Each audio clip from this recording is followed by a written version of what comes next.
নমস্কার, নিউজ ভ্যানগার্ডের এক নজরে 25-এ আপনাদের প্রত্যেককে স্বাগত জানাচ্ছি। এই মুহূর্তে আপনাদের সঙ্গে রয়েছে আমি অম্বালিকা।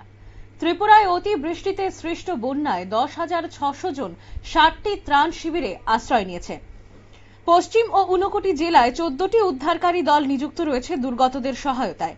রাজ্য প্রশাসন পরিস্থিতির ওপর নজর রাখছে। প্লাবিত এলাকার নাগরিকদের সরকারের নির্দেশ মেনে নিরাপদ স্থানে আশ্রয় নিতে আহ্বান জানিয়েছেন মুখ্যমন্ত্রী মানিক সাহা। রবিবার থেকে 19 কেজির বাণিজ্যিক এলপিজি সিলিন্ডারের দাম কমল 24 টাকা। গত মাসেও কমেছিল 19 কেজি এলপিজি সিলিন্ডারের দাম। পরপর 2 মাস দাম কমায় স্বস্তিতে ব্যবসায়ীরা। বিশ্ববাজারের সঙ্গে সামঞ্জস্য রেখে প্রত্যেক মাসেই নতুন করে বাণিজ্যিক গ্যাসের দাম নির্ধারণ করা হয়। অবিরাম বৃষ্টি ও ভূমিধসে বিপর্যস্ত হয়ে পড়েছে উত্তর সিকিম। গতকালই বিপদসীমার উপর দিয়ে বইতে শুরু করে তিস্তা। ভারী বর্ষণে অবরুদ্ধ হয়ে পড়েছে বিভিন্ন সড়ক। উত্তর সিকিমের বিভিন্ন এলাকায় অন্তত 1,500 পর্যটক আটকে পড়েছেন। পর্যটকদের হোটেলে থাকার পরামর্শ দিয়েছে সিকিম প্রশাসন। ভারতে ফের বাড়ছে করোনা সংক্রমণ। এই মুহূর্তে দেশে সক্রিয় করোনা রোগীর সংখ্যা প্রায় 3,000 ছড়িয়েছে। এর মধ্যে কেরল, মহারাষ্ট্র এবং দিল্লিতে সংক্রমণের প্রভাব সবচেয়ে বেশি। অবস্থা সবচেয়ে খারাপ। 3 রাজ্যেই হু হু করে বাড়ছে সক্রিয় করোনা রোগীর সংখ্যা। পাঞ্জাবে বড়সড় নাশকতার ছক বানচাল করল পুলিশ। অভিযান চালিয়ে জীবন ফৌজি পরিচালিত বব্বর খালসা মডিউলের 2 সক্রিয় সদস্য করজপ্রীত সিং ও গুরলাল সিং ওরফে হরমনকে গ্রেপ্তার করেছে অমৃতসর কমিশনারেটের পুলিশ।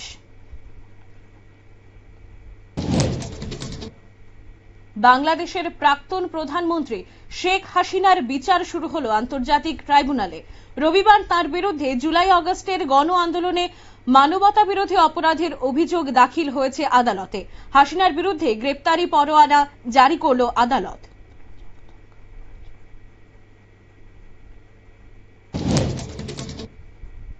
ধুলো, ঝড় ও দমকা হাওয়ার জন্য সাময়িকভাবে বিঘ্নিত হলো দিল্লি বিমানবন্দরের পরিষেবা।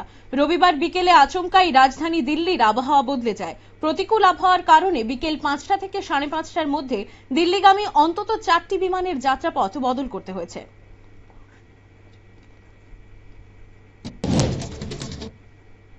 ঘুষ নেওয়ার অভিযোগে দিল্লি থেকে 2007 সালের ব্যাচের ওই আইআরএস আধিকারিক ডিরেক্টরেট অফ ট্যাক্সপেয়ার সার্ভিসেসে অতিরিক্ত ডিরেক্টর জেনারেল অমিত কুমার সিংহলকে গ্রেপ্তার করল সিবিআই।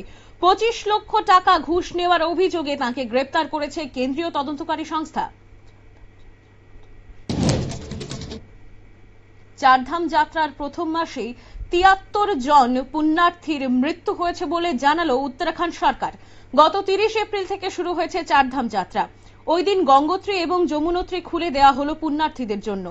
এপ্রিল থেকে মের মধ্যে এই পুণ্যার্থীদের মৃত্যু হয়েছে, তবে গত বছরের তুলনায় সংখ্যায় কম। প্রবল বর্ষণে বিধ্বস্ত হয়ে পড়েছে উত্তর পূর্ব ভারতের বিস্তীর্ণ অংশ।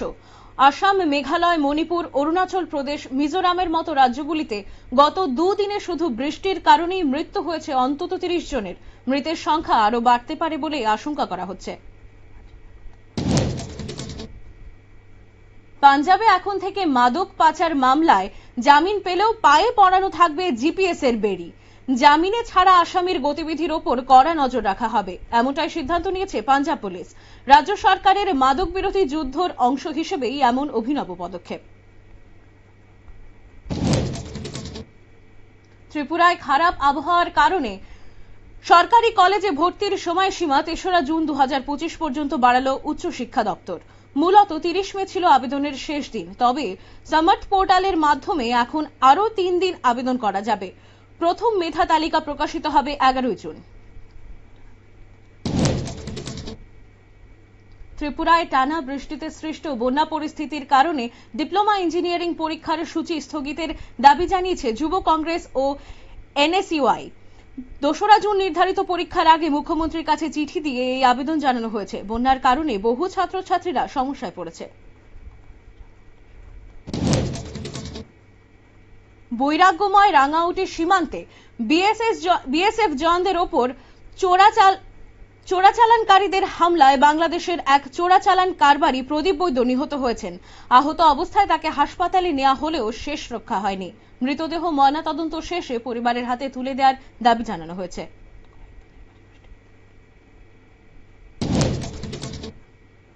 কয়েকদিনের ভারী বৃষ্টিপাতের ফলে প্লাবিত কৈলাসহরের গ্রাম ও শহরের বহু এলাকা।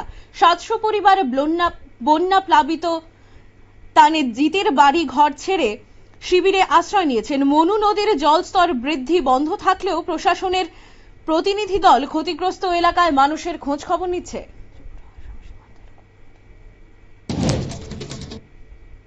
ত্রিপুরা আসাম সীমান্তের কুর্তি হাওড় এলাকায় টানা বৃষ্টিতে সৃষ্টি হয়েছে কৃত্রিম বন্যা। প্লাবিত হয়েছে কুর্তি, মানিকনগর ও রাজনগর এলাকা। কুর্তি বাজারের সড়কে বৃষ্টির জল আটকে বন্ধ হয়ে পড়েছে যোগাযোগ ব্যবস্থা। প্রায় 40টি পরিবার গৃহবন্দী। প্রশাসনের ত্রাণ ব্যবস্থা নিয়ে অসন্তোষ প্রকাশ করেছেন স্থানীয়রা।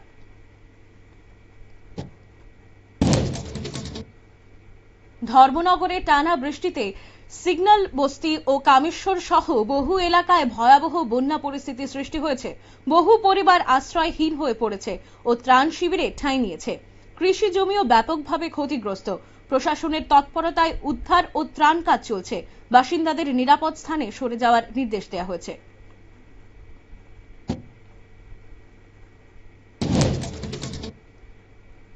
কল্যাণপুর ব্লকের কুঞ্জবন সহ বন্যা কবলিত এলাকায় টানা বৃষ্টিতে অবস্থার অবনতি ঘটেছে। বহু পরিবার আশ্রয় শিবিরে চলে এসেছে। আশ্রয় শিবিরে খাদ্য সরবরাহ ঠিক থাকলেও স্বাস্থ্য সুরক্ষায় প্রশাসনের তেমন উদ্যোগ নেই।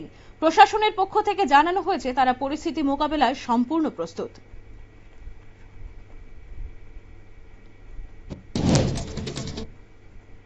অবিরাম বৃষ্টিতে কৈলাসহর মহকুমার বহু এলাকা জলমগ্ন হয়ে পড়েছে। মনু নদীর জলস্তর ইতিমধ্যেই বিপদসীমা অতিক্রম করেছে। লক্ষ্মীছড়া সুইচ গেট দিয়ে নদী ও ছড়ার জল শহরে ঢুকে বন্যা পরিস্থিতির সৃষ্টি করেছে। পরিস্থিতি মোকাবিলায় এনডিআরএফ, এসডিআরএফ ও স্বেচ্ছাসেবকরা কাজ করছে।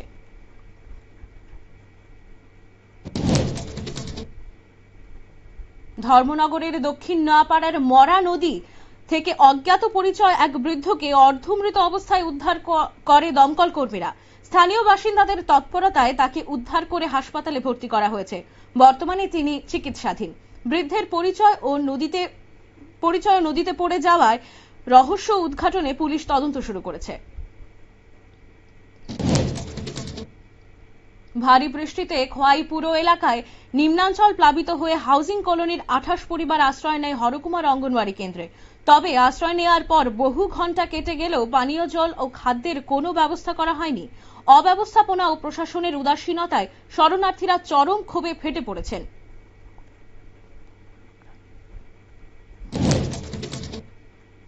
ধর্মনগরের পূর্ব হুড়ুয়া গ্রামে এক খ্রিস্টান পরিবারকে প্রতিবেশীরা বাড়ি ছাড়ার হুমকি দিচ্ছে বলে অভিযোগ তুলেছেন কিরণ মানিক্য শর্মা।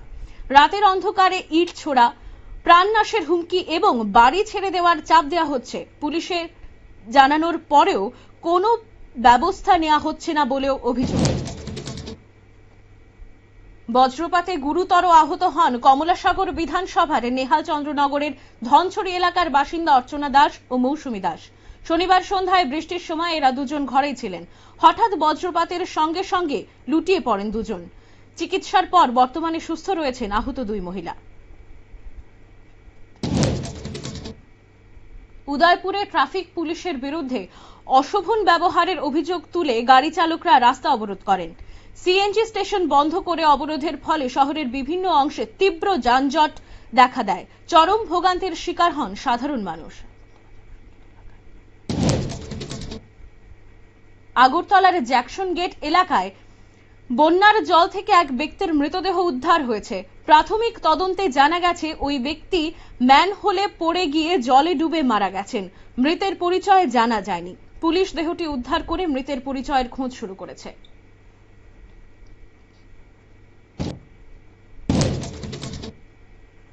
এখনকার মতো সংবাদ এই পর্যন্তই। পরবর্তী সংবাদ এবং আপডেটের জন্য চোখ রাখুন শুধুমাত্র নিউজ ভ্যানগার্ডের পর্দায়।